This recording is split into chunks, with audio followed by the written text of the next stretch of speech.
आदरणीय सभापति जी, हमारे देश में इंफ्रास्ट्रक्चर में भी भेदभाव की बू आती रही है। हमने उसे मिटा करके देश की एकता को ध्यान में रखते हुए, एक संतुलित विकास को ध्यान में रखते हुए हमने उस भेदभाव, उस भावना को खत्म करके एकता को मजबूत किया।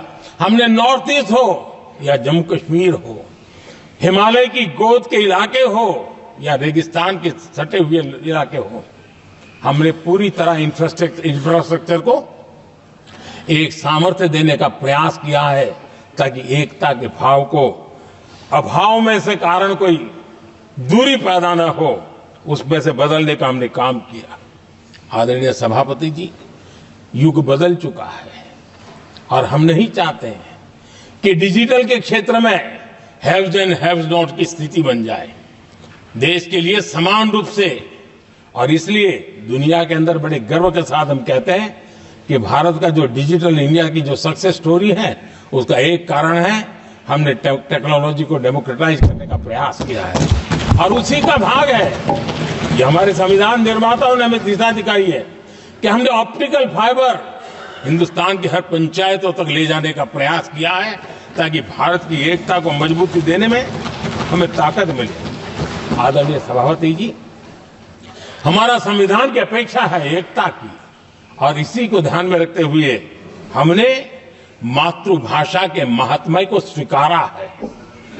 मातृभाषा को दबा करके हम देश के जनमानस को संस्कारित नहीं कर सकते और इसलिए हमने न्यू एजुकेशन पॉलिसी में भी मातृभाषा को बहुत बल दिया है और अब मेरे देश का गरीब का बच्चा भी मातृभाषा में डॉक्टर, इंजीनियर बन सकता है क्योंकि हमारा संविधान सबसे पीछे है, उनकी सबसे दरकार करने का हमें आदेश देता है। इतना ही नहीं, हमने क्लासिकल लैंग्वेज की दिशा में भी कई लैंग्वेजेस जो जिनका हक बनता था उनको हमने उस स्थान पर रख करके हमने उनका सम्मान किया था। देश भर में एक भारत श्रेष्ठ भारत का अभियान देश के एकता को मजबूत और नई पीढ़ी को वो संस्कारित करने का काम हमारी तरफ से चल रहा है।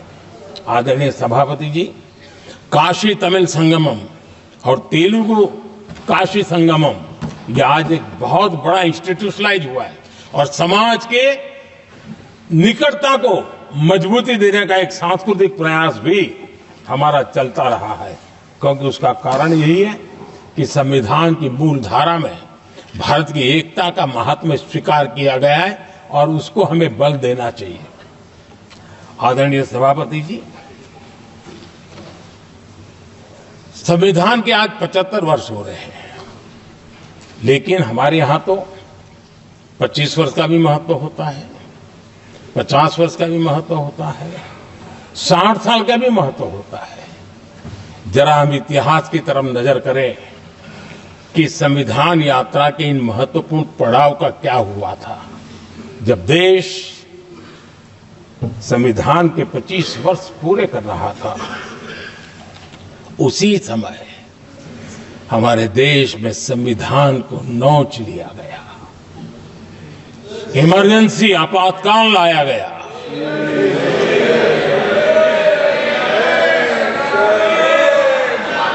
संवैधानिक व्यवस्थाओं को समाप्त कर दिया गया, देश को जेल खाना बना दिया गया, नागरिकों के अधिकारों को लूट लिया गया, प्रेस की स्वतंत्रता को ताले लगा दिए गए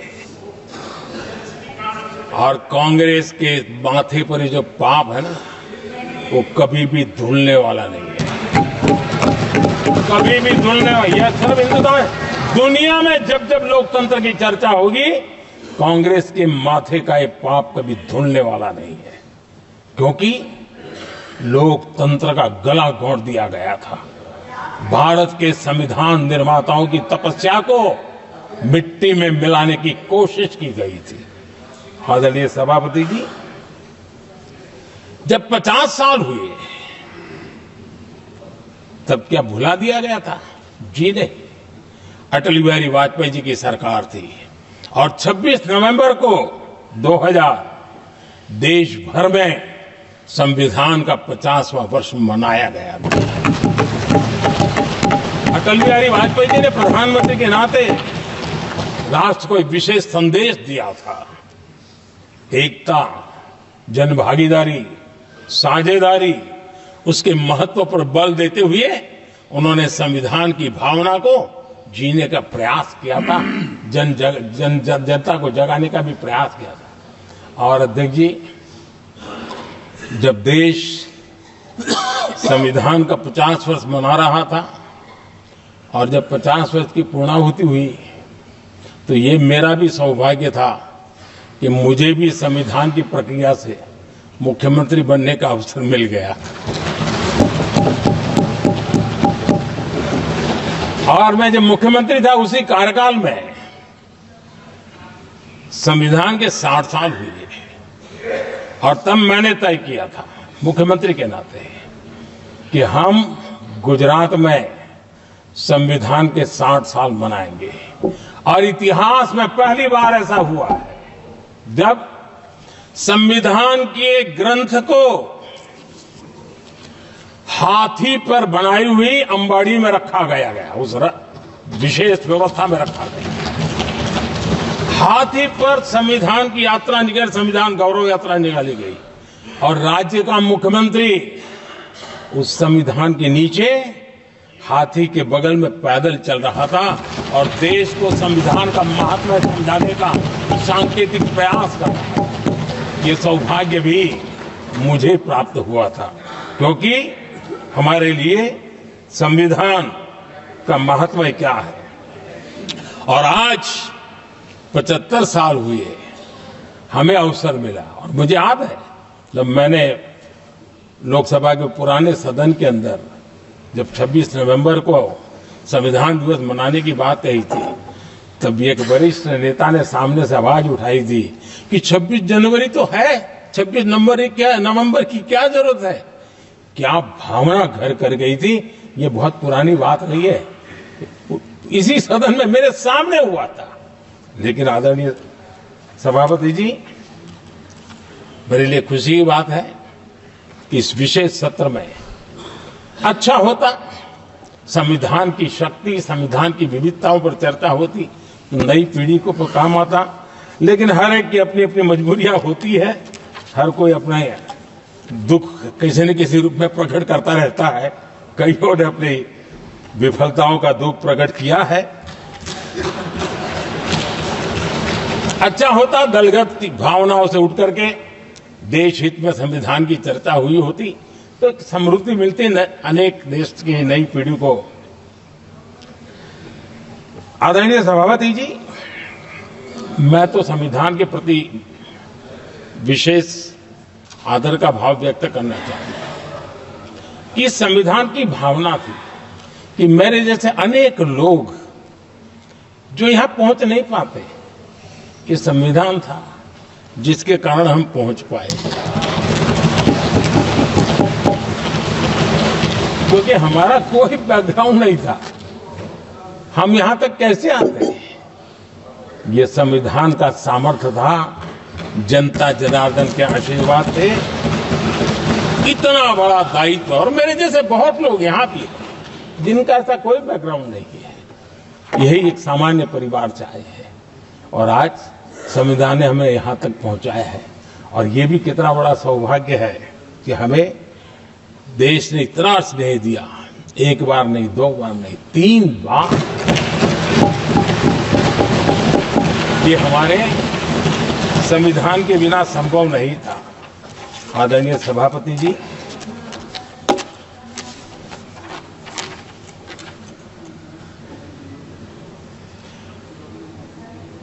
उतार चढ़ाव तो आए, कठिनाइयां भी आई, रुकावटें भी आई, लेकिन मैं फिर एक बार देश की जनता को नमन करता हूं कि देश की जनता पूरी ताकत के साथ संविधान के साथ खड़ी रही।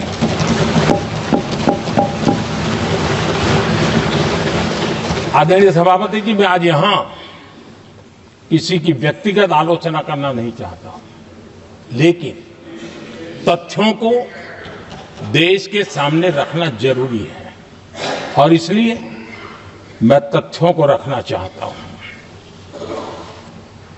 कांग्रेस के एक परिवार ने संविधान को चोट पहुंचाने में कोई कोर कसर नहीं छोड़ी है।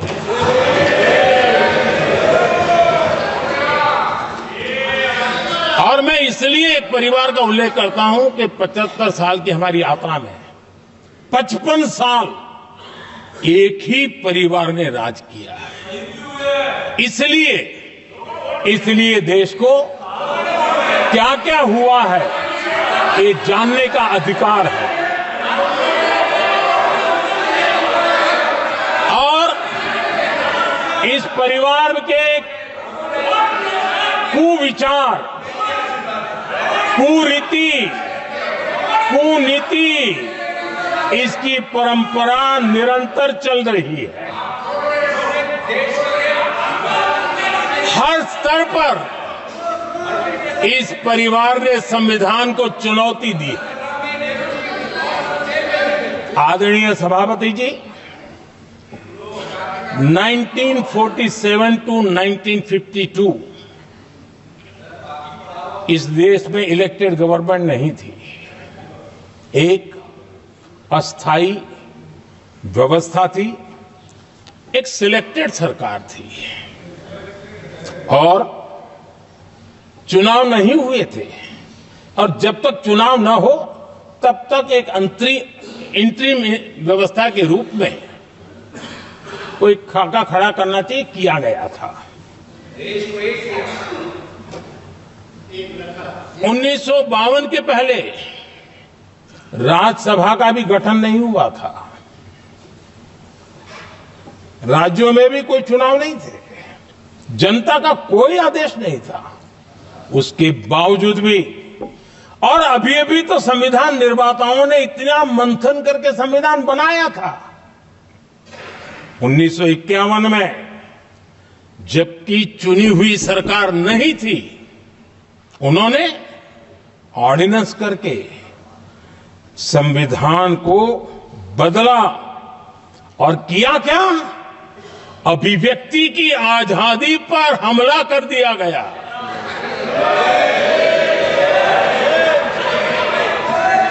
और ये संविधान निर्माताओं का भी अपमान था, क्योंकि ऐसी बातें कोई संविधान सभा में नहीं आई होगी, ऐसा नहीं है, लेकिन वहां उनकी चली नहीं।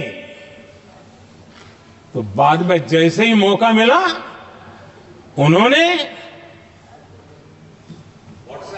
अभिव्यक्ति की इस आजादी को, उस पर उन्होंने हथौड़ा मार दिया और ये संविधान निर्माताओं का घोर अपमान है। अपने मन की चीजें जो संविधान सभा के अंदर नहीं करवा पाए, उन्होंने पिछले दरवाजे से किया और वो भी चुनी हुई सरकार के वो प्रधानमंत्री नहीं थे, उन्होंने पाप किया था। इतना ही नहीं, आदरणीय सभापति जी, उसी दौरान उस समय के प्रधानमंत्री पंडित नेहरू जी ने मुख्यमंत्रियों को एक चिट्ठी लिखी थी। उस चिट्ठी में उन्होंने लिखा था, नेहरू जी लिखते हैं, अगर संविधान हमारे, आगे नेहरू जी लिखते हैं, अगर संविधान हमारे रास्ते के बीच में आ जाए, ये नेहरू जी लिख रहे हैं, अगर संविधान हमारे रास्ते के बीच में आ जाए, आगे नेहरू जी कह रहे हैं, तो हर हाल में संविधान में परिवर्तन करना चाहिए। ये नेहरू जी ने मुख्यमंत्रियों को चिट्ठी लिखी।